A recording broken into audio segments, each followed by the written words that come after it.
नमस्कार छात्राओं, मैं डॉक्टर रंजीता गर्ग, सहायक आचार्य समाजशास्त्र, सेठ मुरलीधर मानसिंह का राजकीय कन्या महाविद्यालय भीलवाड़ा। पिछले वीडियो में हमने समांतर माध्य निकालने के लिए एक फॉर्मूला समझा था। हमने व्यक्तिगत श्रेणी में प्रत्यक्ष रीति द्वारा समांतर माध्य निकाला था। जब एक लिमिटेड नंबर और उसकी डिटेल हमारे सामने होती है तो उसे हम व्यक्तिगत श्रेणी कहते हैं। यानी 10, 20, 30 इस तरीके के कुछ व्यक्तियों के बारे में, किसी पर्टिकुलर इकाई के बारे में जो जानकारी अगर हमें मिलती है, जो उसके समक्ष ही लिखी जाती है, तो उसे हम व्यक्तिगत श्रेणी कहते हैं। उसमें हमने समझा था कि किस प्रकार हम प्रत्यक्ष रीति द्वारा समांतर माध्य निकाल सकते हैं। आज हम बात करेंगे लघु रीति द्वारा समांतर माध्य का निर्धारण किस प्रकार किया जाता है। उससे पहले हम कुछ खास टर्म्स समझ लेंगे।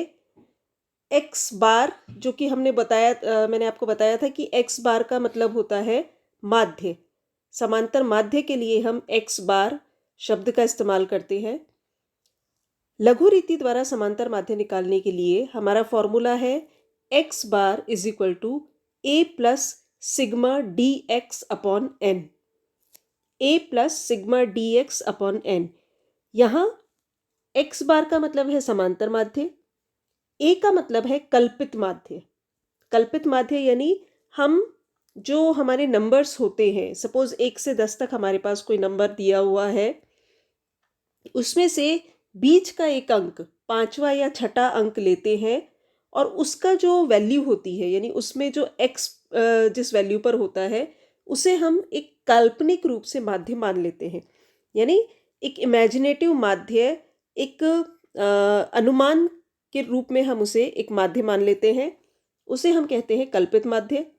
एन हमें पता ही है, पदों की टोटल संख्या जो होती है वो एन है। dx यहाँ पर एक नई चीज है। dx का मतलब होता है x माइनस ए।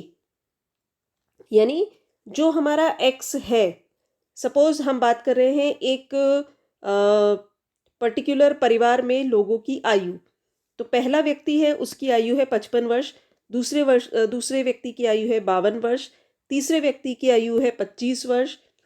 तो जो हमारे बीच का जो मान है, उसमें हमने ए को कल्पित माध्य के रूप में ले लिया है। और उसके बाद हम हर जो एक्स यानी वैल्यू है, जैसे पहला व्यक्ति 55 वर्ष की आयु का है, तो वो 55 माइनस ए, अगर हमारा ए 25 है तो हम 55 माइनस 25 उसे करेंगे। अभी एक उदाहरण के माध्यम से आप इस चीज़ को अच्छे से समझ सकते हैं।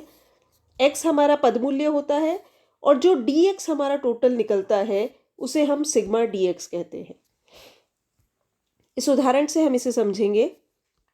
ये उदाहरण हमने प्रत्यक्ष रीति द्वारा भी निकाला था। यहाँ पर 10 विद्यार्थी हैं और उनकी लंबाई सेंटीमीटर्स में दी गई है। पहले की 155, दूसरे की 153, इस तरीके से करके 10 विद्यार्थी और उनकी जो व्यक्तिगत विशेषता है वो उनके सामने ही प्रस्तुत की गई है, इसलिए इसे हम व्यक्तिगत श्रेणी कहते हैं। अब यहाँ पर समांतर माध्य निकालने के लिए एक तरीका जो प्रत्यक्ष रीति में है, प्रत्यक्ष रीति में जो है सिग्मा एक्स अपॉन एन, तो इसमें हमने इसका टोटल किया था, एक्स का टोटल किया था 155, 153, 168, इन सबको जोड़ा था और उसको डिवाइडेड बाय एन। एन है हमारा टोटल 10, तो उससे हमने डिवाइड कर दिया था। परंतु लघु रीति का मतलब होता है कि यहाँ पर हम किसी एक नंबर को कल्पित माध्य के रूप में ले ले। जैसे यहाँ पर 10 तक नंबर है, तो हम इसके बीच का नंबर, 6ठा नंबर ले लेते हैं और 6ठे का जो x है, दैट इज 166, इसे हम कल्पित माध्य मान लेते हैं।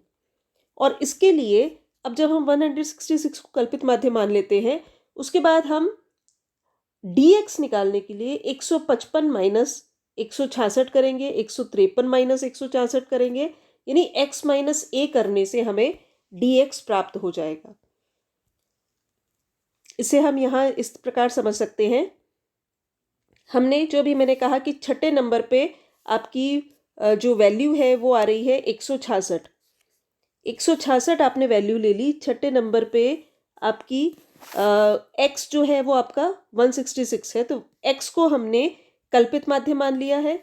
अब उसके बाद जो भी नंबर हम लेंगे उसमें dx निकालने के लिए a इज इक्वल टू हमारा 166 है और dx निकालने के लिए हम 155 माइनस 166 इज इक्वल टू 11,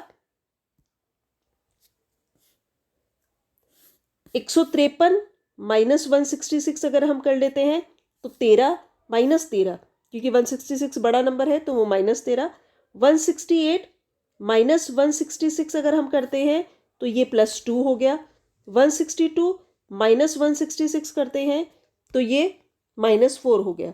तो इस प्रकार से हम यहाँ पर टोटल ये माइनस करके निकाल लेते हैं। इन सारे नंबर्स में से हमने 166 को माइनस किया तो हमें dx प्राप्त हो जाता है।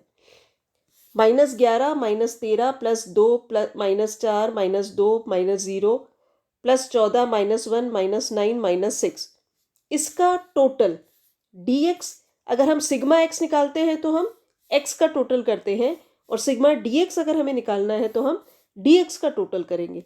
तो dx में हमें माइनस के 46 और प्लस के 16 टोटल मिलता है, यानी हमारा सिग्मा dx हो गया है -30।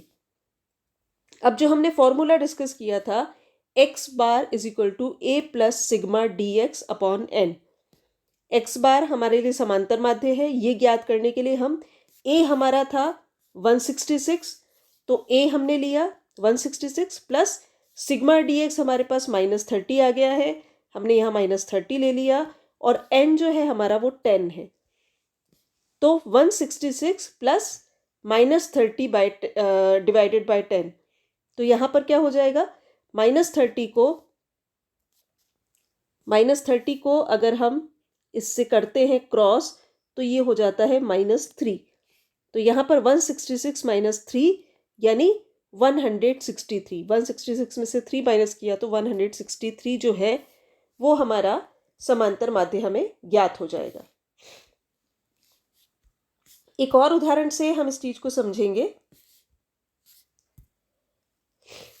ये उदाहरण भी हमने, इस उदाहरण से भी हमने प्रत्यक्ष रीति से समांतर माध्य निकाला था।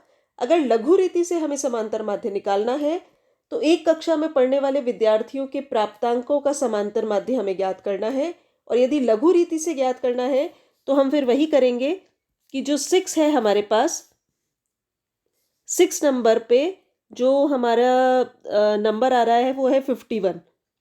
फॉर्मूला है हमारा x bar is equal to a plus sigma dx upon n।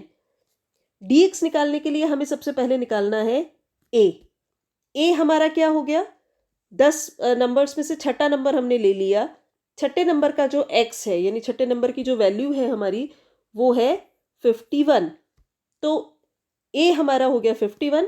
अब यहाँ पर हम dx निकालने के लिए x माइनस a करते जाएंगे, 82 माइनस 51 करेंगे, 64 माइनस 51 करेंगे, 63 माइनस 51 करेंगे। यहाँ देखिए a हमारा हमने 51 लिया है। अब x minus a, dx is equal to क्या है हमारा, dx का मतलब होता है x minus a, dx is equal to x minus a। तो 82 माइनस 51 31, 64 माइनस 51 13, 63 माइनस 51 12, 79 माइनस 51 28। इस प्रकार हमारे पास ये टोटल फिगर आ जाता है 31 13 12 28 10 0 -4 -3 11 और 22। इसका अगर हम टोटल देखते हैं तो a हमारा है, जैसा कि आपने पिछले उसमें देखा कि a हमारा है 51, a 51 है। ये जो हमारा टोटल निकला सिग्मा dx, इन सब के टोटल करने से प्राप्त हुआ हमें वो है हमारा 120, और n जो हमारा है 10। तो 51 प्लस 120 अपॉन 10, 120 अपॉन 10 को हम सॉल्व करेंगे, 120 डिवाइडेड बाय 10 अगर हम करते हैं तो 12 आता है, और यहाँ पर 51 प्लस 12 इज इक्वल टू 63।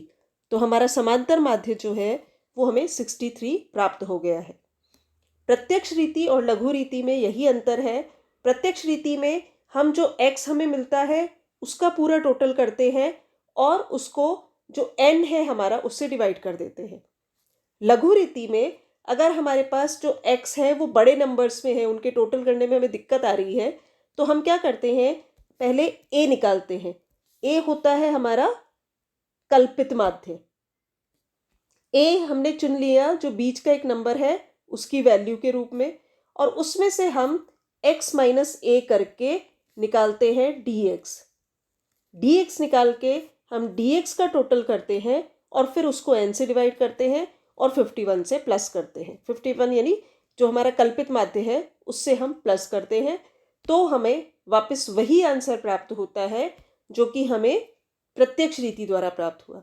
हमें इस चीज़ का ध्यान रखना है कि प्रत्यक्ष रीति और लघु रीति द्वारा प्राप्त उत्तर एक ही होना चाहिए, क्योंकि अल्टीमेटली हम निकाल दोनों में समांतर माध्य ही रहे हैं। धन्यवाद।